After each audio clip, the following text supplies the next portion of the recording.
કેવા પક્ષીઓ તાર ઉપર લાઈનમાં બેઠા આમ જો ઝૂમ કરતા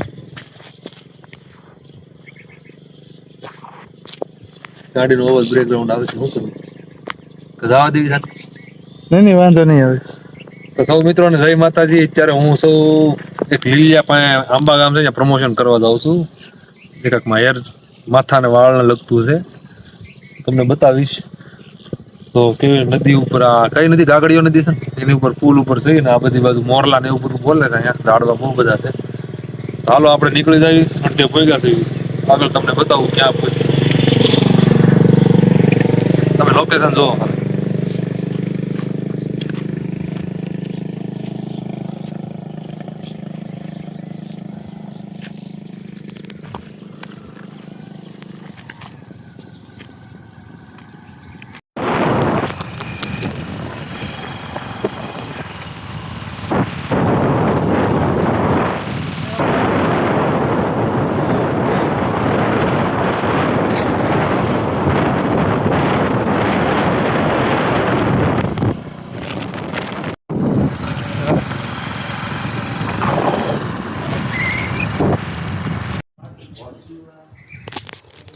તો હાલો હું અત્યારે આવી ગયો છું આંબા જ્યાં આપણે એક હેરનું એક સિરમનું જે પ્રમોશન છે જ્યાં એકદમ પ્રાકૃતિક ખેતી ગાય આધારિત ખેતી થાય ને એ રીતનું બધું કામકાજ છે અહીંયા જે ઘેરે બનાવેલી વસ્તુ છે બધી આ એકદમ ટ્રેડિશનલ જેમાં આ અંદર એક લીપણ કરેલું ઘર છે એમાં ગાયના ગોબરની તોરણ બનાવેલું છે જો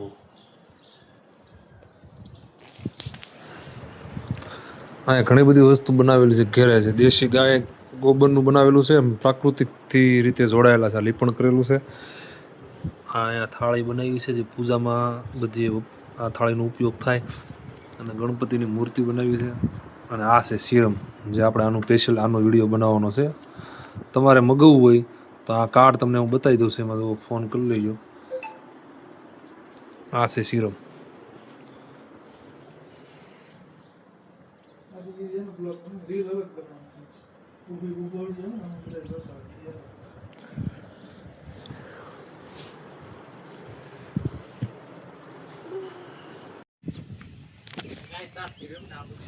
અમે વાડી આવી જશે જ્યાં આપણે પ્રમોશન કરવા આવ્યા હતા એ કાકા છે જે વડીલ જયસુખભાઈ માંડાણી આંબા ગામમાં એની વાડી છે જે પ્રાકૃતિક ઓર્ગેનિક ફાર્મિંગ છે ગાય આધારિત ખેતી.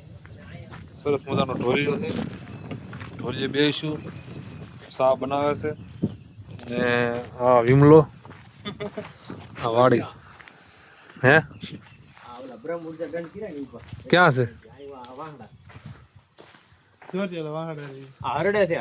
હરડેનું છે મારી વાડી છે ને મેં તૈણી વાવ્યા છે આમળા બેહડે ને હરડે તૈણી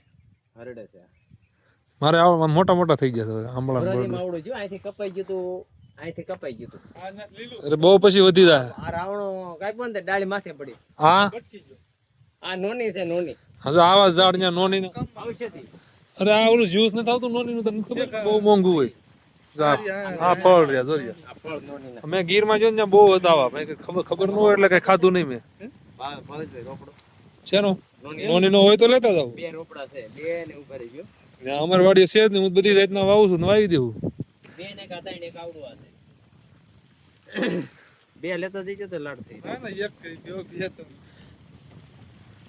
ફળ નોની ના છે ને ઉપર લેતા હો ભાઈ તમને કહું વાહડા તમે કેતા ક્યાં હા રિયા જો રિયા હા ભાવેશભાઈ હા આ બધું ધ્યાન લો ને નોની હારી એવું છે હા જો આખો તમારે એમાં કાઈ ઘટે નહીં તમને નોની ફળ દેખાડું વાડી આ પાકી ગયેલું નોની નોની હા વાહ ભાઈ વાહ આને કઈ રીતે યુઝ કરવાનો આને જ્યુસ બનાવવાનું હા અમે દેવી સેવી જ્યુસ ડાયાબિટીસ હોય ડાયાબિટીસ કબજિયાતમાં બહુ કામ આ કરે પાકી ગયા છે આ 2 દિવસમાં કમ્પ્લીટ સીધા જ્યુસ થાય એવા હા અને કાચની બાવળીમાં રાખવાનું. હા આની અમે પ્રોસેસ કરવી છે જ્યુસ ની હા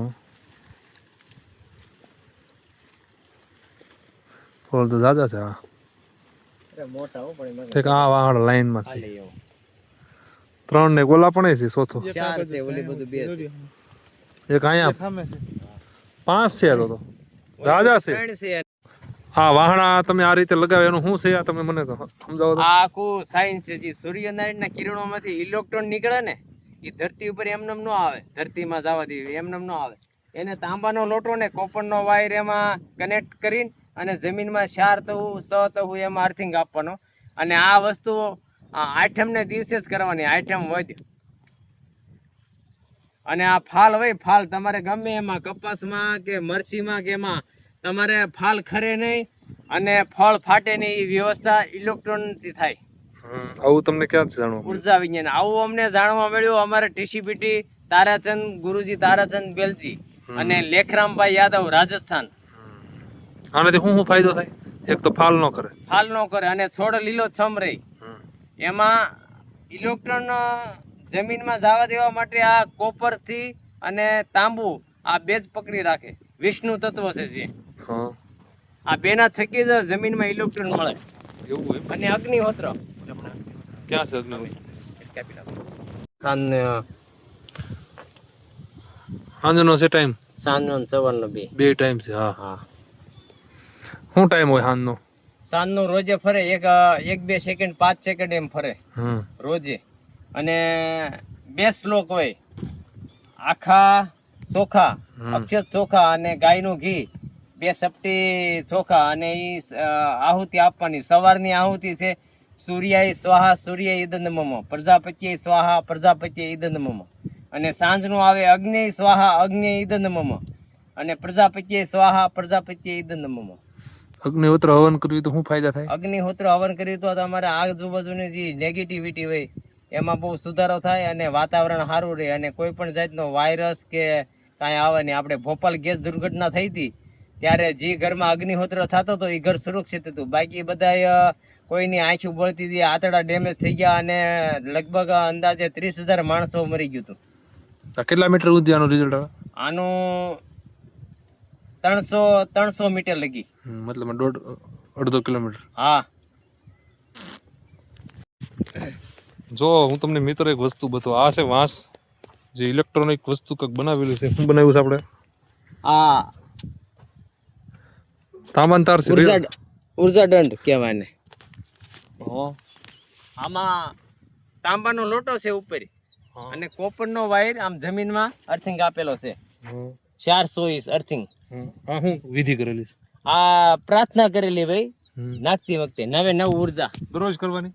રોજ નહીં, આઠમને દિવસે આ લગાડવી ને ત્યારે પછી રોજ દર આઠમે પ્રાર્થના કરવાની, ફૂલ મેલી અને પૂજા કરીને બસ પ્રાર્થના કરવાની. જેટલા બધા વાંસ જેટલા રાખ્યા હોય હા બધી. હા, આવા બધા મહિને એકવાર. વૈદિક પદ્ધતિથી આ ખેતી છે. આમાં તમે આવા બધા રૂલ્સ નિયમ પાળો એટલે તમારી ખેતીમાં જોવો પછી શું રિઝલ્ટ આવે. રોજ તમારે પ્રાર્થના કરવાની ધરતી માને, હે ધરતી માતા, આ જમીન મારા પાકના પોષણ માટે છે. તમે મારા પાકને શક્તિ અને વિકાસ પ્રદાન કરજો. હે ઈશ્વર, આ કાર્યમાં મને સહાયતા કરજો. આટલું જ તમારે રોજે તમારી જમીનમાં તમારે જઈને પ્રાર્થના કરવાની. એનું રીઝન જ અલગ છે. આજુબાજુ કપામાં જામફળી છે દેશી, આ અમારે દવા બનાવવામાં ઉપયોગ કરવાની.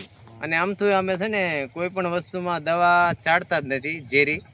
આમાં ઈળ ન આવે ને એનું અમે દ્રાવણ બનાવી છીએ, હરડે રસાયણ. ગૌમૂત્ર 15 લીટર અને 1 કિલો હરડે પાવડર, એનાથી કોમ્બિનેશન થવા દેવી એનું 20 દિવસ. અને પછી ઈવડી અમે 100 ml નાખીને અને કપાસમાં છે, જામફળીમાં, બોવડીમાં આ બધી સાટવીને 2 રાઉન્ડ કરો ને એટલે તમારે ઈળને ઈંડું જ ન મેલે. એનું કારણ છે આયરન છે ને, એ ઈળને પાચન નથી થતું એટલે ઈળ આવે જ નહીં. એટલે આમાં જેવું ના આવે કે રીંગણામાં નાખ્યું? રીંગણીમાં તમે દવા છાંટો ને આ હરડે રસાયણ એટલે ડોકા મવડી કાંઈ આવે જ નહીં. તમારે આ વ્યવસ્થા એડવાન્સ કરવી પડે.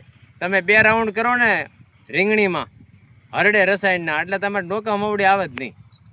આ આખું સાયન્સ છે. આયરન હોય ને જે છોડમાં એમાં ઈળ આવે જ નહીં. ઈળ એને પાચન થતું નથી આયરન, એટલા માટે. તો તમે જોઈ શકો છો આ ચંદન છે, આ ચંદનના પાંદડા છે અને આ ચંદનનું ઝાડ છે. જો તો ચંદનનું મેં તો પહેલી વખત જોયું. તમે કોઈ જોયું હોય તો કોમેન્ટ કરજો, બરોબર? આ ચંદનના ઝાડવા છે. જો કેવા મસ્ત છે. અને ફૂલ જો એકદમ લાલ લાલ આવે, ઝીણા ઝીણા. અને ફાલ આવ્યો છે અને આમાં થોડી થોડી માખ્યું છે. અને જો આ ચંદનનું ઝાડું કેવડું છે જો. આ મકાન પૂરેપૂરું આમ તો લીપણથી બનાવ્યું, અંદર છે લીપણ, બધું લીપણ કરેલું છે. થોડું ઘણું બધા સુવિચાર ને ચિત્ર જેવું બધું બનાવેલું છે. બાકીના આ બધા દ્રાવણ બનાવ્યા છે જે પ્રાકૃતિક ખેતીમાં વપરાય ને, ગાય આધારિત ખેતીમાં.